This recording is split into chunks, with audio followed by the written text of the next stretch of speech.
What can you do with those leftover unused projects you've been working on? If this has become a problem for you, one of the solutions is to create kits. Do you have plenty of leftovers from your papier mâché projects? If so, maybe this is the video for you. So gather a few containers and prepare to organize, group, and sort your items into different packages. It's easy to start. Group similar items together and put them in a container of your choice. Make up some instructions or guides, or even a tag to identify the kit.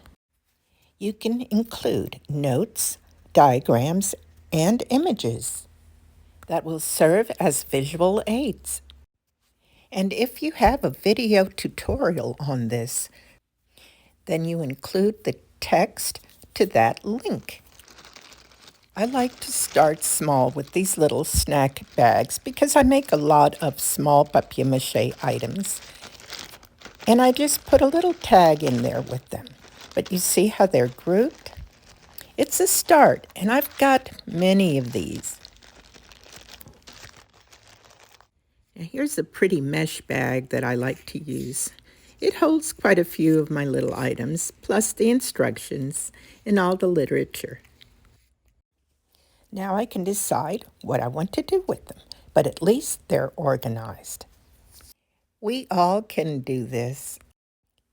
I hope this will help by easing your mind on decluttering and using up some of these projects.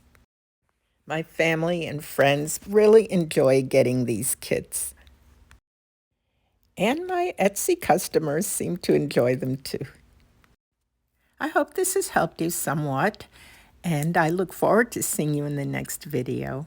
Bye for now.